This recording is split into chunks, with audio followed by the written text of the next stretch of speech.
book, and sitting with him for an hour and listening to his thought processes and the things that he did, he's really the reason that he's alive right now. Well said. So thank you. Thank you. He's an official. Well, for one thing, he wore a life jacket most of the time. There was a small period in time when he was trying to keep his head off of the boat and water was splashing in his face. He took it off to use as a pillow and keep the water out of his mouth. Subsequently, he had the presence of mind to realize he was starting to lose the feeling in his fingers and was worried he would no longer be able to hold on to the boat.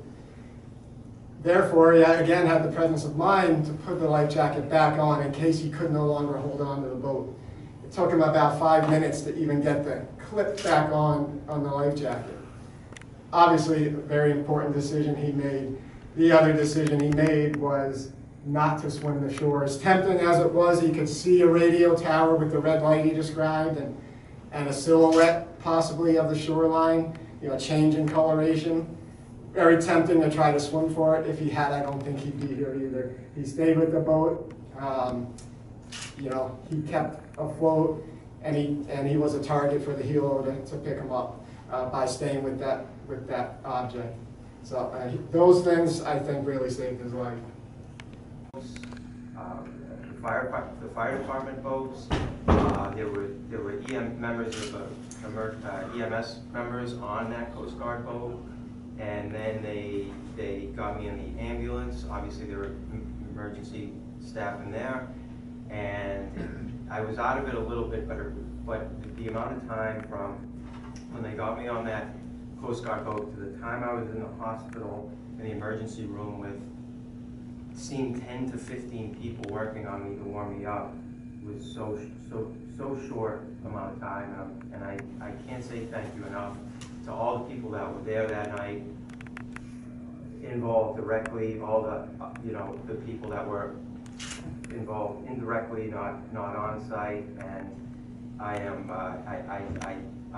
at a loss for words, because it wasn't until afterwards when you start looking at the stages of hypothermia, what my core body temperature was at when they got me, and what kind of the odds are of coming out of something like that alive are very, very slim. And that's all. I mean, the Coast Guard briefed me that morning in the hospital. A couple of gentlemen came to my hospital room and went through it with me for my own good and their own good, so they can study it and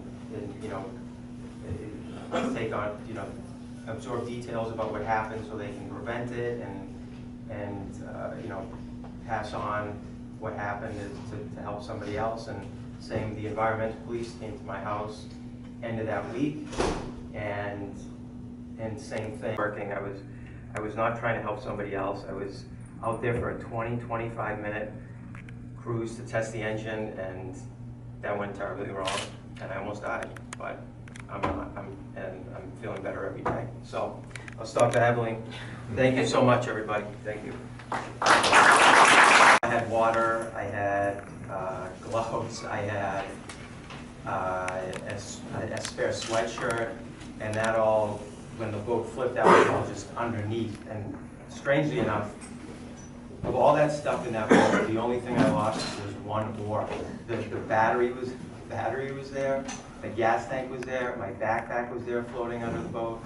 One oar was under the boat. Every little piece of which was kind of funny in a way. But so the first couple hours, I thought, okay, it's still daylight. Someone might come by, a fishing boat or something. I was still close to Smuggler's Beach. And then the sun went down, and then I knew it was going to be bad, and I was going to be out there for a while. And then I did have my watch, so I try not to look at it that often. Every hour, sometimes every half hour, and that kind of helped me mentally, because I I could tell time was passing, and I was getting closer to something, and that, the big goal was to make it to the morning. So that's what I kind of focused on, is as small of a thing as that is. And I did, you know, at desperate times, it doesn't work out that way, and it has nothing to do with, you know, your procedures or abilities. It just, the ocean's a big place, and I saw a map of where I was, and, you know, it was about 2.5 miles offshore, and I don't know, you know, without the helicopter, I mean, it's the middle of the night, it's dark, it's hard. I know you told me on the phone that you thought of swimming. I did several times. Yeah, and you didn't realize how far out I you couldn't see, I could see silhouettes of, I could see a light, a big red light,